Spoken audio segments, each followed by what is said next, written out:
Ya, bismillahirrahmanirrahim. Eh, saya jawab ya satu persatu untuk menambahkan. Yang terpenting begini, yang perlu diingat untuk menjawab sesuatu itu harus ada dalil, dari akli, dari nakli. Tadi semuanya akli semua, nggak ada nakli. Padahal kita kuliah di Institut Agama Islam, berarti harusnya Anda semua ini harus setiap makalah, apalagi nanti skripsi, setiap tulisan itu harus ada dalil Al-Quran atau hadis. Itu paling penting, paling utama itu dalil Quran dan hadis. Jangan sampai ketika kita ngomong ngawur kemana-mana, tidak ada dalil Quran, tidak ada dalil hadis, akhirnya nafsu nanti omongannya. Makanya pentingnya dalam penulisan makalah, apalagi mata kuliah akhlak tasawuf itu harus ada dalil, minimal satu ayat, satu surah, satu ayat kan, satu ayat apa, surah apa begitu. Kemudian misalnya kalau akhlak, inna dalam ayat innaka mana Allahu Akbar, Rasulullah SAW inna mabu'istu li utammima kalimat akhlak, itu kan hadis ya. Wa innaka la'ala khuluqin azim, kau Muhammad akhlakmu sangat agung, akhlak kan ya. Artinya ada ayat, ada hadis.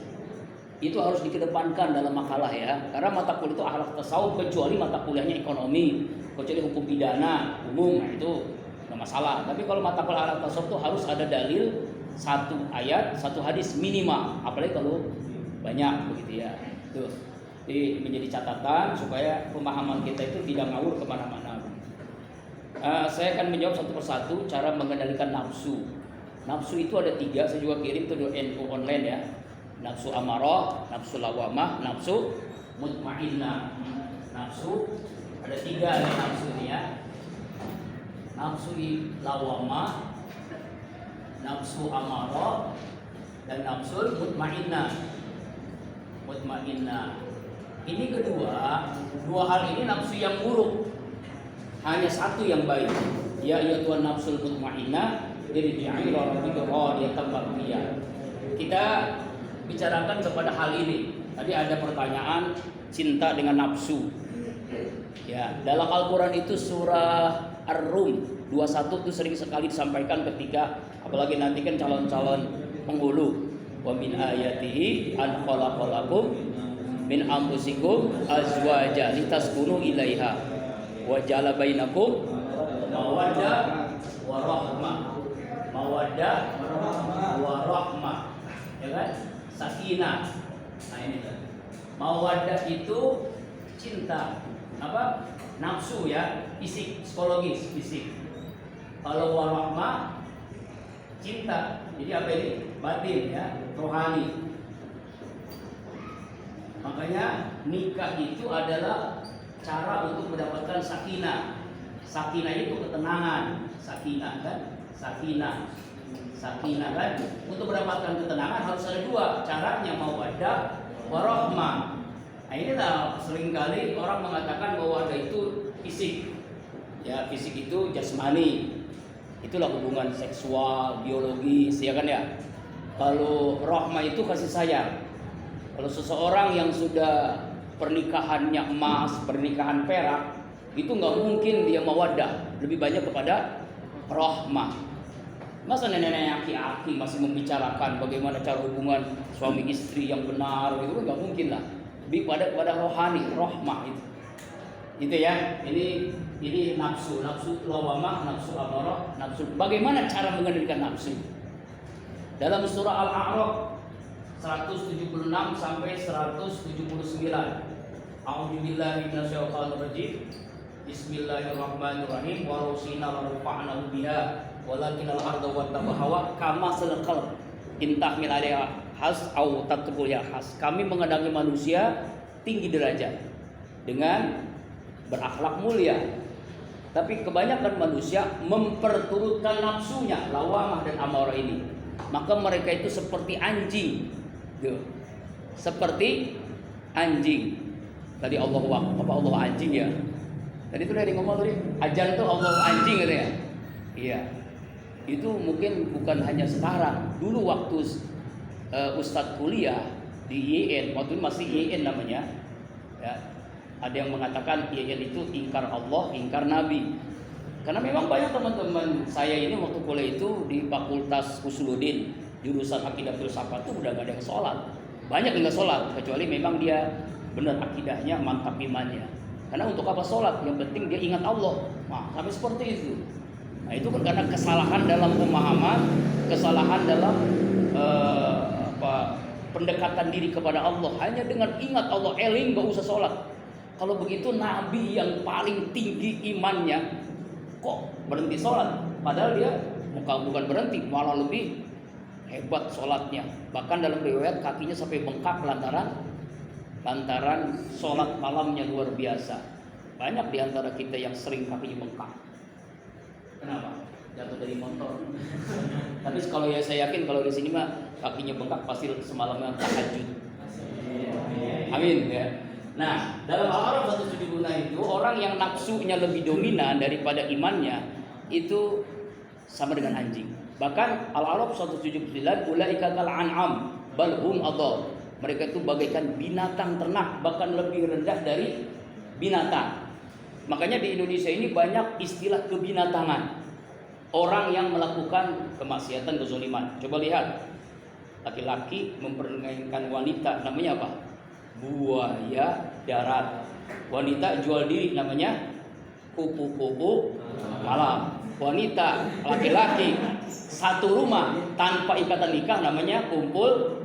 Padahal manusia, kenapa disebut kebo? Nah, apalagi yang ditangkap KPK namanya tikus. Ya, gurita namanya ayam kampus. Berarti ada yang punya peliharaan ayam kampus ya. Sekarang itu habis bahas di chat, Pak. Astagfirullah. Allahu Akbar wa gila.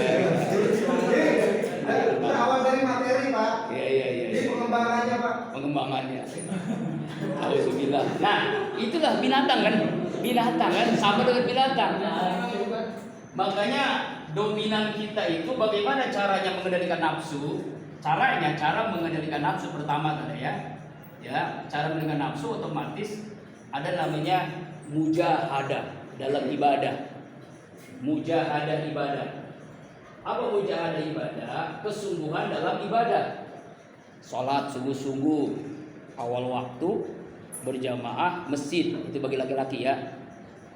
Nah, puasa sungguh-sungguh bukan hanya menahan makan minum saja tapi juga menahan nafsunya. Kemudian sungguh-sungguh dalam zikir, bukan hanya zikir lisan tapi zikir hati, zikir akal, zikir lisan, zikir anggota tubuhnya. Kemudian sungguh-sungguh dalam zakat, bukan hanya kita memberi kepada yang berhak menerimanya, tapi zakatnya harus dari hati yang bersih, ikhlas karena Allah, diberikan kepada orang yang sesuai mustahik zakat, lalu benar tujuannya juga mencari ridha Allah. Itu namanya mujahadah, cara mengendalikan nafsu. Kalau kita mujahadah sungguh-sungguh, nafsu terkendali. Makanya ada puasa, ya kan? Puasa itu cara efektif mengendalikan nafsu. Yang kedua cara mengendalikan nafsu adalah muraqabah. Muraqabah. Apa muraqabah? Muraqabah itu dekat dengan Allah dimanapun kita berada. Surah Ali Imran 191 kalau tidak salah.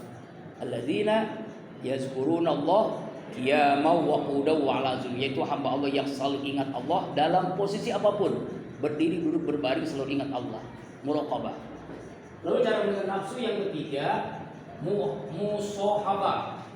Musahabah itu bersahabat dengan orang-orang yang baik. Kalau Anda semua mahasiswa salah teman itu mempengaruhi sikap. Misalnya Anda berteman dengan pecandu narkoba, maka lama-lama ingin mencicipinya, ingin menikmatinya, bahkan jadi pecandu berat narkoba. Jadi kalau masalah narkoba, tanya kepada saya. Tesis saya S2-nya itu judulnya tentang narkoba. Alhamdulillah, narkoba. Ya, narkoba itu artinya apa? Neraka, kotor dan bau. Ya itu. Nah itu hati-hati itu. Kita bersahabat dengan orang yang ahli ibadah, ahli tahajud misalnya. Akhirnya jadi semangat tahajud. Ya, kita bersahabat dengan ahli Quran. Akhirnya kita semangat baca Al-Quran, habis Quran dan sebagainya. Ini mempengaruhi. Jadi nafsu itu terkendali dengan kita bersahabat dengan orang yang baik. Contoh sederhana, kita bersahabat dengan tukang ikan asin, bau asin. Bersahabat dengan tukang minyak wangi, bau wangi. Bersahabat dengan tukang las, kena apinya kita. Itu hati-hati. Cara itu diantara ya 3, sebenarnya banyak, ini 3 dulu lah supaya kejawab semua. Yang kedua, bagaimana cara mendekatkan diri kepada Allah, lahiriah dan batiniah. Cara mempelajari alam tasawuf bagi yang minim agama selama ini ya, kita ini masih sulit gitu ya. Bagaimana cara mendekat diri? Cara mendekat diri kepada Allah begini, caranya adalah pertama, ya ini sama hampir sama juga, mujahadah sungguh-sungguh ibadah. Karena tanpa ibadah kita susah untuk mendekatkan diri kepada Allah. Bagaimana kita dekat kepada Allah kalau kita tidak taat kepada Allah? Kan namanya qarib, sahabat karib. Muraqabah, dekat dengan Allah. Bagaimana caranya? Selalu ingat Allah. Selalu ingat Allah dengan apa? Dengan zikir. Nah, zikir itu kan ada 4. Zikir itu kan artinya ingat dan sebut. Ingat di dalam hati, sebut dengan lisan. Ya, zikir ada 4. Pertama, zikir qalbiyah. Pakai bahasa Arab aja ya. Qalbiyah. Yang kedua, lisaniyah. Yang ketiga, aqliyah. Yang keempat, jasadiyah. Qalbiyah, lisaniyah, aqliyah, jasadiyah. Hati, lisan, akal. Ya, akal. Yang ketiga jasad, fisik ya. Fisik. Nah, apa artinya? Orang yang cara mendekatkan diri kepada Allah lewat zikir. Karena zikir itu efektif, orang semakin dekat dengan Allah. Hatinya, zikir hati itu bisa dilakukan dimanapun, di rumah, di jalan, di atas motor, di atas mobil, dimanapun kita berada, selalu ingat Allah. Ya, tadi Ali Imran kan, alladzina yazkurunallaha qiyaman wa qu'udan wa 'ala junub. Itu yang kita lakukan dalam sholat kan. Sholat itu ketika berdiri kita ingat Allah, kita nyebut nama Allah. Ketika rukuk kita ingat Allah, sebut nama Allah. Ketika sujud ingat Allah, sebut nama Allah. Ketika sampai salam pun ingat, sebut nama Allah. Makanya zikir apa namanya itu? Zikir qalbiyah. Bisa dilakukan dimanapun, sampai di kamar mandi pun boleh, karena hati yang berzikir.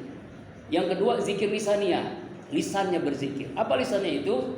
Lisannya itu artinya menggerakkan lidahnya untuk mengingat Allah. Subhanallah, alhamdulillah, al-fatihah, al-ikhlas, al-falaq, an-nas, baca Al-Quran, sholawat. Apalagi bulan Maulid berjanji, ya kan?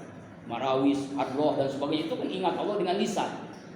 Ya, sebagaimana hadis kursi, ana kata Allah, ma'abdi zakaroni wa tarokat bisa patau, aku bersama hambaku yang hatinya ingat aku dan lisannya menyebut namaku.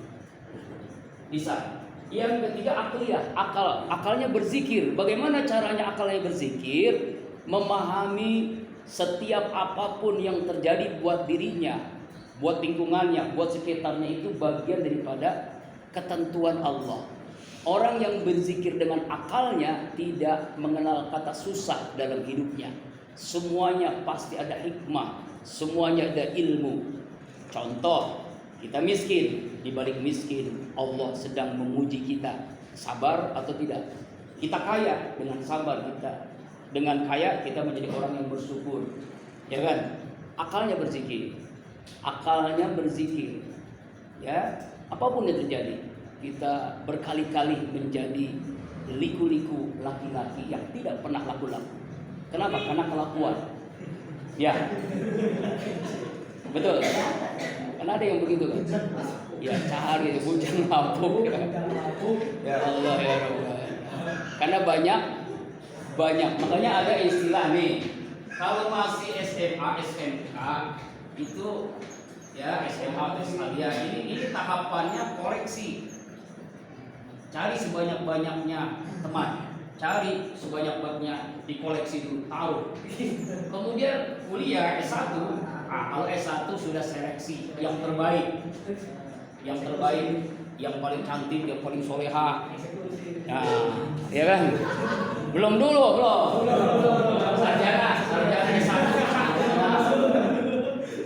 Sarjana baru dah resepsi. Setelah resepsi baru eksekusi. Nah, itu baru. Gitu kan? Kalau duda Pak. Hah? Kalau duda. Kalau duda mah udah lebih itu Pak. Ya Allah, itu ceritanya aja. Itu cuma permudah ya. Ya, cara mendekatkan diri kepada Allah lewat zikir. Yang terakhir, zikir jasadiyah. Apa itu? Semua anggota ini berzikir. Matanya lihat Al-Quran yang baik-baik, telinganya mendengar nasihat, tangannya ingin bersedekah, kakinya hanya melangkah ke tempat yang Allah ridho, ke tempat kuliah, ke masjid, ke musola, ke pengajian, ke majelis ilmu. Nah, itu. Jadi semuanya anggota tubuhnya dimanfaatkan, sampai maaf kemaluannya pun dalam rangka berzikir, hanya untuk istrinya, hanya untuk suaminya. Makanya pintunya nikah. Jadi halal. Halal itu nikmat. Beda dengan zina, haram. Haram itu enak enggak nikmat. Beda enggak? Nikah nikmat, zina enak. Enak sama nikmat beda. Coba seperti kucing kita kasih ayam, itu ada bunyi petir geledek. Ya tenang aja karena kita yang ngasih. Coba ketika dia kucing tadi mencuri ikan kita, gimana? Gelisah dia. Ya kan ya? Ya sama seperti anak-anak sekarang itu, ya Allah, belum nikah dia tabrakan sampai di kuburan berzina. Astagfirullahaladzim. Kira-kira enak dia, tapi gak nikmat. Enak dia, tapi tidak nikmat. Gelisah. Pengalaman. Astagfirullah. Ya. Yang ketiga apakah sebentar lagi ya 5 menit lagi karena janji kita jam 10 jam 5 ya. Apakah kita menjadi sufi tanpa ada guru? Nggak mungkin ya, harus ada guru, mursid. Tadi udah sampaikan sama pemakalah harus ada mursid. Karena ilmu tanpa guru nggak jelas sanadnya. Makanya kita kuliah, kalau itu kan jelas sanadnya. Seperti saya kuliah pesantren, alhamdulillah pernah mondok juga. Itu supaya jelas sanadnya, siapa gurunya, guru ke guru nanti ujungnya kepada Rasulullah SAW. Jadi mesti ada guru, ada mursid. Sebab kalau ada orang ikut sufi tanpa berguru, akhirnya dia jadi nyeleneh macam-macam. Ya itu bahaya itu. Nah itu ya. Kemudian yang keempat, perbedaan cinta dengan nafsu ya jelas lah ya. Kalau cinta itu ridho Allah karena nikah. Kalau nafsu nanti itu nafsu lawamah, nafsu amarah ya. Kalau nafsu itu biologis. Kalau cinta itu rahmah. Nah itu tadi udah jelasin ya. Apakah ada perbedaan tasawuf dan ma'rifat? Nanti kita lebih dekat makalahnya ada ini ya tentang ma'rifatullah. Setelah mahabbah baru ma'rifat. Asal usul tasawuf di mana tasawuf, pengertian tasawuf. Itu makalah setelah UTS ya. Kemudian yang keenam, bagaimana kita melihat Allah kalau Allah saja tidak bisa dilihat? Bisa dilihat. Kita bisa melihat Allah, tapi bukan mata kepala. Karena mata kepala ini jangankan kita, Nabi Musa pengen melihat Allah, apa yang terjadi? Nabi Musa habis tingkatan Nabi. Pengen melihat dengan mata kepala tidak sanggup, langsung pingsan. Bahkan bukan hanya Nabi Musa, itu gunung meletus. Ya, nggak sanggup. Itu belum melihat Allah, baru cahayanya Allah, belum melihat zatnya Allah. Makanya kita bisa melihat Allah dengan apa? Mata hati, bukan mata kepala. Mata kepala itu banyak hijab. Jangan sampai tingkatan Nabi saja tidak bisa, apalagi kita. Itu baru cahayanya Allah bisa pingsan. Nabi Musa apalagi mata kepala. Mata kepala tidak bisa, mata hati bisa. Ya itu seperti tadi ada penjelasan apa alam semesta ini. Itu tentang wujudullah, adanya Allah. Tapi kalau melihat itu dengan mata hati. Ruang lingkup kontemplasi itu istilahnya tidak ada dalam tasawuf ya. Yang ada muraqabah, yang ada tafakkur, ya yang ada muhasabah, gitu ya. Kontemplasi itu bahasa orang-orang agama lain ya, kontemplasi itu. Jadi berbeda ya. Tadi ada orang-orang Hindu, Buddha itu sebenarnya orang seperti itu agama selain Islam, agama apapun intinya menyembah iblis, menyembah setan. Ini harus kita yakini. Kenapa? Karena penyimpangan dari Yahudi, Nasrani, apalagi agama-agama yang namanya Nggak tahu kalau di sini ada mata kuliah perbandingan agama. Oh belum ada. Saya nggak tahu ada atau enggak ya. Itu intinya akhirnya dia sembah iblis, dia sembah setan semuanya. Karena udah beda banget gitu. Misalnya Yahudi beda, Nasrani juga beda, penyimpangan apa lagi Buddha, Hindu, apalagi Konghucu, udah iblis setan itu. Ya, jadi nggak ada orang dekat dengan Allah seperti itu caranya. Ya, itu agama ciptaan manusia. Dan nama ciptaan manusia dia bersekutu dengan setan. Nama bersekutu dengan setan berarti yang dia sembah adalah iblis. Apakah tasawuf itu jadi pedoman? Pedoman kita Quran dan Sunnah. Tasawuf itu cara untuk mengenal Allah, gitu ya. Lebih lengkapnya nanti kalau sudah pas berbarengan dengan materi